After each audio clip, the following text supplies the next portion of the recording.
మహదేవయ్య ఒక చీకటి గదిలో కూర్చొని అలా ఆలోచిస్తూ ఉంటాడు. ఇంతలో వాళ్ళ డ్రైవర్ అక్కడికి వచ్చి, "రేపు హైదరాబాద్ పోవాలి కదా! ఏ టైంకి పోదాం?" అని చెప్పేసైతే మహదేవయ్యను అడుగుతూ ఉంటాడు. ఆ మాటలు వినగానే అక్కడ ఉన్న మహదేవయ్య మాత్రం, "నన్నడుగుతున్నావేంటి? చిన్నగాడు ఉన్నాడు కదా!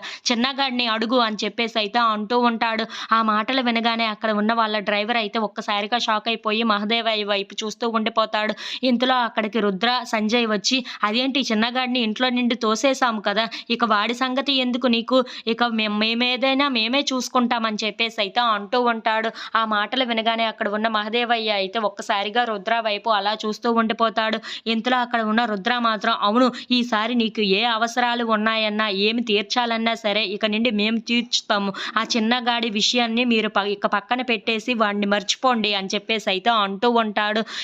సత్య వాళ్ళ మామయ్య దగ్గరికి వచ్చి, "ఏంటి మామయ్య నన్ను ఇలా పిలిపించారు?" అని చెప్పేసైతే అడుగుతూ ఉంటుంది. ఆ మాటలు వినగానే అక్కడ ఉన్న వాళ్ళ మామయ్య మాత్రం, "వాళ్ళమ్మ ఎలా చనిపోయిందో, వాళ్ళమ్మ కోసం నాకు నిజం చెప్పకుండా ఎందుకు ఆపేశావు క్రిష్ ముందు?" అని చెప్పేసైతే అడుగుతూ ఉంటాడు. ఆ మాటలు వినగానే అక్కడ ఉన్న సత్య మాత్రం, ఒక్క నిజం తెలిసేసరికే ఆయన చూసారా ఎలా అయిపోయారో, అలాంటిది ఇంకో రెండో విషయం తెలిస్తే తను ఏమైపోతారో అన్న బెంగ నాకు వేసింది. అందుకే అలా వాళ్ళ అమ్మ కోసం చెప్పకుండా నేను ఆపేశాను మావయ్య.